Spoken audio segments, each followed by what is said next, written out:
Episode 13۔ میں اس کے گھر سے نکل کر شاجی کے پاس پہنچ گیا۔ وہ مجھے دیکھ کر ایک دم چونک گیا۔ اپنی جھولی میں پھیلی ہوئی تصاویر کو بجلی کی صورت کے ساتھ سمیٹنے لگا۔ اسے اندازہ ہو گیا تھا کہ میں اس کی غیر معمولی عجلت کے باوجود اس کے قریب پہنچ جاؤں گا، اس لیے اس نے مجھے دیکھتے ہی کچن میں جانے اور چائے بنا کر لانے کا حکم صادر کر دیا۔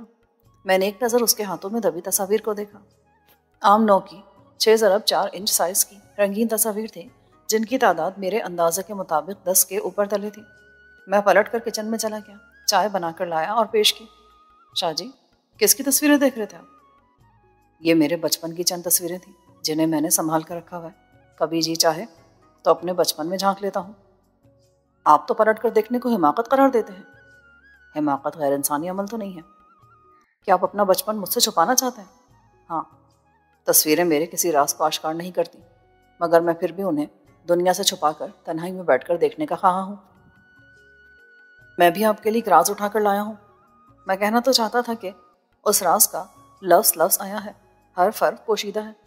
دماغ کی آنکھ سے دیکھا جائے تو طفلانہ لگتا ہے، دل کی آنکھ سے دیکھا جائے تو نظم حیات کو ایک محور سے منسلک رکھنے کا مضبوط جواز محسوس ہوتا ہے، مگر کہہ نہ پایا۔ میں نے جیب میں سے طے کیا ہوا محبت نامہ نکال کر اس کے سامنے رکھ دیا۔ یہ لیجئے، ملاحظہ کیجئے۔ وہ چند لمحے الجھی نگاہوں سے میرے بڑھے ہوئے ہاتھ کو دیکھتا رہا، پھر ہاتھ بڑھائے بغیر بولا، کیا ہے یہ؟ میں آپ کو بتا چکا ہوں، پھر بھی اٹھا کر دیکھ لیجئے۔ اس نے ایک شکوہ بھری نگاہ مجھ پر ڈالی اور خط اٹھا لیا، کھول کر پڑھا۔ میری متجسس آنکھیں اس کے چہرے کے اتار چڑھاؤ پر جمی ہوئی تھیں۔ جوں پڑھتا جاتا تھا، رنگ بدلتا جاتا تھا۔ کبھی پیشانی پر فکر و تردد کی غماز لکیروں کی بساط بچھ جاتی، کبھی ہونٹ بھیج جاتے، تو کبھی ایک زہر خن سی مسکراہٹ اس کے لبوں پر تیرنے لگتی۔ اس نے خط پڑھنے کے بعد احتیاط کے ساتھ طے کیا اور جیب میں ڈال لیا۔ میرا قیاس غلط ثابت ہوا۔ مجھے توقع تھی کہ وہ خط پڑھتے ہی پھاڑ کر پھینک دے گا اور مجھے ڈانٹے گا۔ مجھے اس کے چہرے پر برہمی کے آثار دکھائی نہیں دیے تو مجھے حیرانی ہوئی۔ شاہ جی، کیا لکھا اس نے؟ وہی صفاق اور زہر میں بجھی مسکراہٹ اس کے لبوں پر ناچنے لگی۔ شہریار، تمہاری پھپھی تمہیں کیا لکھتی ہیں؟ میں ایک ذرا ٹھٹک گیا، پھر جھینپ کر بولا، وہ تو بس ایسے ہی۔ ہاں، زینہ نے بھی بس ایسے ہی الٹی سیدھی باتیں لکھ بھیجی ہیں، کوئی کام کی بات نہیں ہے اس میں۔ کچھ تو لکھا ہی ہوگا۔ کیا تم نے یہ تحریر بغیر پڑھے مجھ تک پہنچائی ہے؟ میرے سوال پر توجہ دیے بغیر اس نے براہ راست میری آنکھوں میں جھانکتے ہوئے پوچھا۔ میں گڑبڑا گیا۔ وہ میری نگاہوں کی چوری کو پکڑ چکا تھا۔ شہریار، بعض جھوٹ بے مقصد نہیں ہوتے۔ یقیناً تم نے خط پڑھ لیا ہوگا۔ مجھ سے میرا رد عمل دریافت کرنے کے لیے پوچھ رہے ہو کہ اس میں کیا لکھا ہے؟ بتاؤں تمہیں کیا لکھا ہے؟ اس میں لکھا ہے کہ اس نے مجھے اپنا سب کچھ مان لیا ہے۔ یہ الگ بات ہے کہ وہ نہیں جانتی کہ سب کچھ کسے کہتے ہیں۔ وہ یہ بھی نہیں جانتی کہ محبت کا رخ آبیاری کا مسلسل عمل مانگتا ہے۔ خالی بالٹی کو دیکھ کر جڑیں مایوس ہو جاتی ہیں، پیڑ سوکھ جاتا ہے۔ ہاں، وہ بیچاری تو یہ بھی نہیں جانتی کہ جب پیڑ سوکھ جائے تو کیا ہوتا ہے، چھاؤں روٹ جاتی ہے۔ اس کا لہجہ دم بدم تغیر پذیر تھا۔ اس نے سوچ رکھا ہے کہ محبت ملاقاتوں، جذبوں کے تبادلے اور چوری چھپے دیکھنے دکھانے کے سادہ سے عمل کا نام ہے۔ میں اس کے نزدیک تنہائی کا مارا ہوا شخص ہوں، محبت سے محروم رہا ہوں اور مجھے چاہنے والے کسی وجود کی اشد ضرورت ہے۔ وہ ہرگز نہیں جانتی کہ میرے ہاتھوں میں تھامی ہوئی بالٹی پانی سے محروم ہے۔ میں تھکا رہا انسان ہوں۔ مجھے چھاؤں دینے والا شجر جب سراب نہیں ہو پائے گا تب سوکھ جائے گا، اور پھر میں جو چھاؤں کا عادی ہو چکا ہوں گا دھوپ میں جلنے لگوں گا، تب میرا کیا بنے گا؟ نہیں، میں محروم ہی ٹھیک ہوں۔ مایوسی کا شکار ہو کر زندہ نہیں رہ پاؤں گا۔ تم اسے کہہ دینا مجھے دوسرا خط نہ لکھے۔ مانتا ہوں کہ منہ زور عمر میں ایسے الفاظ تراشنا ناگزیر ہوتا ہے، مگر وہ اسے لکھے جو سراب کار ہو، جو زندگی کا طلبگار ہو، اور جیسے سایہ کشا زلف درکار ہو۔ وہ شعلہ گما تھا، جل بجھا اور آگ کا ڈھیر بن گیا۔ اسے بکھرا ہوا دیکھ کر مجھے ایک جھٹکا سا لگا۔ اس کی آنکھیں بجھ سی گئی تھیں۔ میں نے اسے کبھی اتنا دل گرفتہ اور نڈھال نہیں دیکھا تھا۔ سر جھکائے بہت دیر تک گمسم بیٹھا غیر محسوس انداز میں آہیں بھرتا رہا، پھر شکست خوردہ لہجے میں چائے کے دوسرے کپ کا متقاضی ہو گیا۔ میں اسے تنہا چھوڑ کر کچن میں چلا آیا۔ واپس کمرے میں آیا تو اسے پہلے سی حالت میں صرف گندا دیکھا۔ میں نے چائے پیش کی، وہ چپ چاپ بیٹھا چائے پیتا رہا۔ میں اسے دیکھتا رہا، پھر کتاب کھول کر بیٹھ گیا۔ اسے سنبھلنے میں کچھ وقت دستیاب تھا۔ آج پہلی مرتبہ میں نے اسے عام انسان کے روپ میں دیکھا تھا اور سمجھ میں آیا تھا کہ اس پر عشق، دکھ اور جذبے اپنے عمیق اثرات چھوڑتے ہیں، ورنہ آج تک میں اسے پتھر دل سمجھتا آیا تھا۔ وہ نامساعد حالات سے گھبراتا تھا، دل پر ہونے والی دستک پر مضطرب ہو جاتا تھا۔ نقاہت اور خوشمردگی اس پر مسلط ہوتی تھی، مگر اس کے پاس اپنے تاثرات چھپانے کا ہنر موجود تھا۔ میں شاجی کی کوٹھی سے نکل کر گھر روانہ ہوا۔ اپنی گلی سے گزرتے ہوئے اچانک زینہ، عاشی اور ملکہ کے چہرے میری نظروں میں لہرا گئے۔ میں تھم گیا، سوچ میں پڑ گیا کہ ان کی بے طرح کی یادداشتوں نے مجھ پر حملہ کیوں کیا تھا۔ سمجھ نہ آئی، ایسی باتیں سمجھنے اور سمجھانے کی نہیں ہوتی۔ دماغ سوچتا رہتا ہے، دل بغیر سوچے بھونک لیتا ہے۔ مجھے بھی میرے دل نے جتلایا کہ میں کافی دنوں سے اپنی عزیزت جان غزالہ کو فراموش کیے ہوئے ہوں۔ شاہ جی نے کہا تھا، عشق ایسا رخ ہے جو سدا بہار آبیاری مانگتا ہے۔ میرے پیڑ کی جڑوں کی مٹی بے آب و گیا ہونے لگی تھی۔ میں غیر معتدل دھڑکنوں کو پہلو میں سنبھالے ہوئے پھپھی کبرا کے دروازے کے سامنے جا کر رک گیا۔ 24 دروازوں کی درازوں سے جھانکا۔ صحن میں لالٹین کی متحرک روشنی تھرک رہی تھی۔ کوئی لالٹین اٹھائے صحن میں چل پھر رہا تھا۔ میں اس انتظار میں کچھ دیر کھڑا رہا کہ لالٹین بردار سامنے آئے گی، مگر وہ پھپھی کبرا تھی یا غزالہ کمروں کے اوٹ میں ہی رہی۔ میں نے دروازے کو آہستگی سے دھکیل کر دیکھا، چٹخانی لگی ہوئی تھی۔ دونوں طاقوں کے بیچ میں ہاتھ ڈالا اور اپنی مہارت کو بروکار لاتے ہوئے چٹخانی کھول دی۔ دبے پاؤں کمرے کی دیوار کے ساتھ ساتھ چلتا ہوا نکڑ تک آیا۔ سر نکال کر صحن میں دیکھا تو دل بلیوں اچھل پڑا۔ وہ غزالہ ہی تھی جو ایک ہاتھ میں لالٹین جبکہ دوسرے ہاتھ میں برتن پکڑے چولہے سے کمرے کی طرف جا رہی تھی۔ میں نے ہلکی آواز میں سیٹی بجا کر اسے متوجہ کیا۔ وہ ٹھٹک کر دیکھنے لگی، پہچان کر اٹھلاتی ہوئی کمرے میں گھس گئی۔ کچھ ہی دیر بعد لہراتی ہوئی لالٹین کمرے سے برآمد ہوئی اور سیدھی میری طرف چلی آئی۔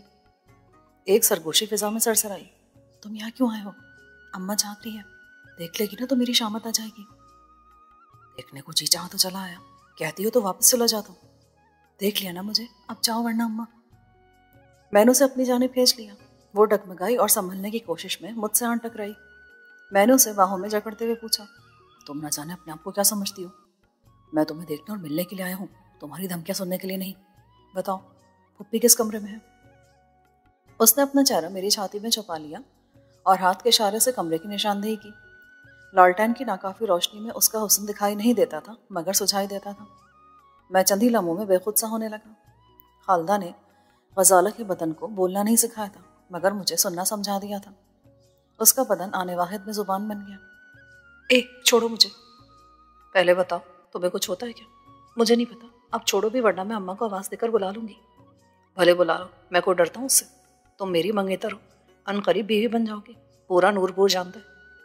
جب بیوی بنوں گی تب دیکھا جائے گا، ابھی تو میری جان چھوڑو نا۔ چھوڑ دوں؟ ہاں۔ اچانک پھپھی کبرا کی تیز آواز ہمارے کانوں میں پڑی، ارے کرما ماری، کہاں مر گئی ہو؟